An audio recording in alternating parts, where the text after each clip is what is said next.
Okay, Richard, I have your Tokyo quad. I had to swap out the flight controller. I really have no idea why. It was really weird because if I plugged in the battery, the flight controller powered up, but when I tried to plug in the USB, it just would not read it, and it would not go into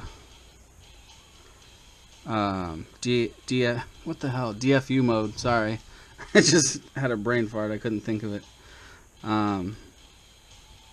It wouldn't go into bootloader mode at all, and I just don't know why. It's crazy. Nothing is fried on it that I can see.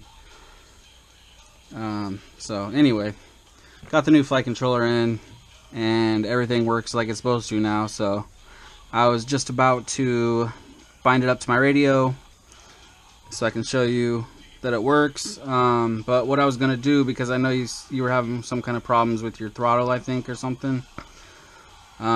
So I'm just real quick, I'm gonna show you how to set up a new model in case you don't know how, or maybe you're doing something wrong or something, I don't know. But oh shit, you know, if you don't need this help, then just fast forward through it, you know. But here we go. So I'm gonna just start a completely new model. So we're gonna go down to lucky number 13, hold down enter, create model. It's gonna be a quad. Dang it, push page. Just push page until you get to here, then push enter or hold down enter. There you go. Now you can push page again to go into the name, and I'm just going to name it A. You can name it Tokyo or whatever. Push the plus to go down to the bottom, and right here you want it on D16 mode. I set the failsafe to no pulses. Okay, then you're going to hit page again to page 4.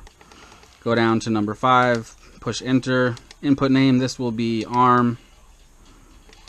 Name it ARM.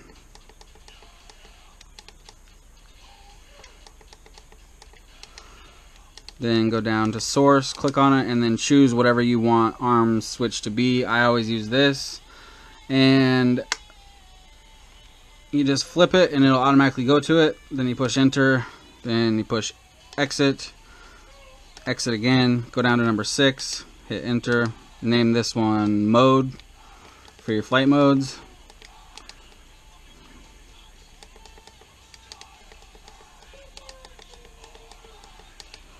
Go down here, push enter, and then flight modes, I usually use this switch, so I'll flip the switch and it automatically switches to it.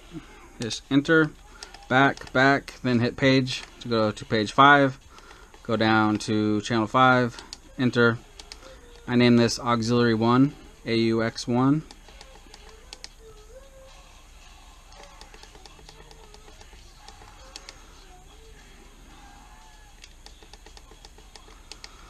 And then go back down channel 6, and this will be auxiliary 2.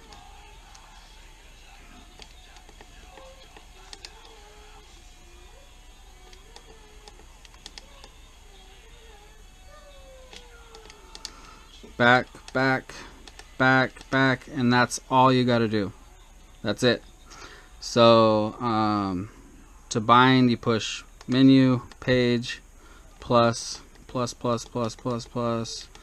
where it's on bind. Hit enter. Go down to 9 through 16 telemetry on. Enter. Now it's ready to bind. Then we go to the quad. We take so what I'm gonna do is when I put the canopy on, I'm gonna mount the receiver to where it's like this, so the bind button is more in the open area right here. So you'll be able to just, you know, push like something like this down onto the bind button. Okay, so you're just gonna get the battery ready, but not plugged in all the way though. I hate that shit. Just like that, and then hold the bind button.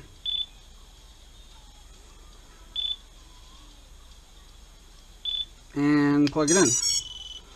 Then you can let go of the bind button, plug the battery in a little more so it stays in, and then you can see that it's binding because it has the solid LED and the flashing LED. Okay, then you push enter on your radio again to stop the bind. Unplug the battery, plug the battery back in, and you see it's flashing, so it did not bind, which I don't know what. Oh, there it goes. Okay, my radio's too close to the quad, so there we go. Now you can see it. Oh, come on. Okay, I had to move my radio pretty far away, which is kind of weird, but not really weird, because I did just a few minutes ago put a brand new antenna on my radio, and maybe it's messing with this shit. But check it out. I put this Video Aerial Systems diamond antenna on here, and now I have to have my quad farther away from the radio to bind. That's kind of weird, but I don't know if that's a bad thing or good. But anyway, it has nothing to do with your quad, so your quad's all good.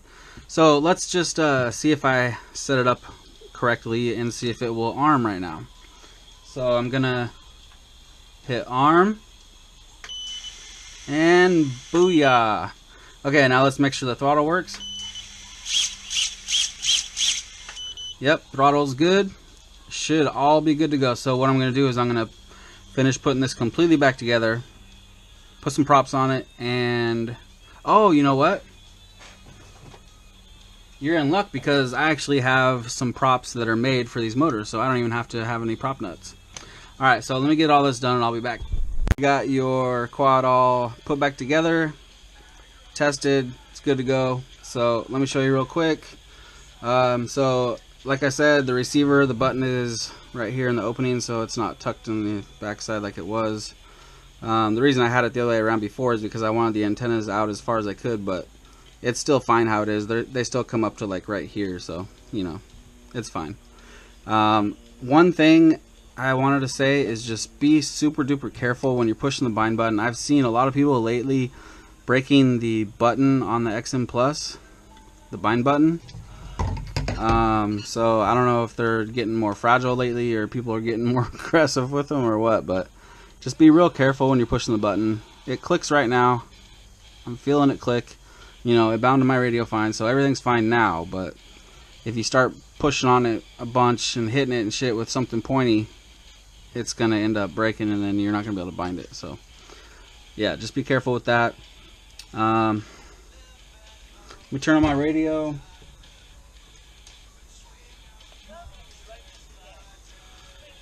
Plug in the battery. I'll show you the video real fast.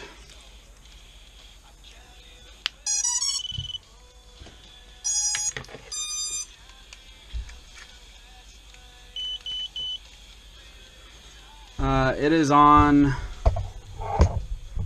R3, Race Flight 3, and there's the video.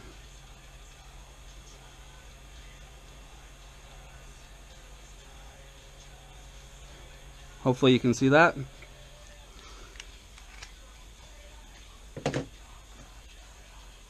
And now we will attempt a hover.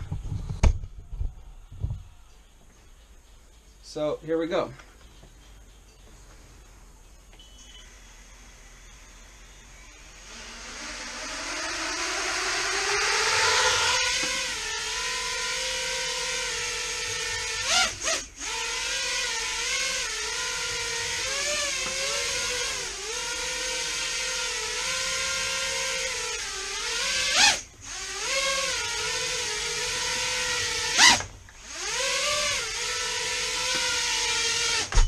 God, that thing just has so much power. It's just crazy.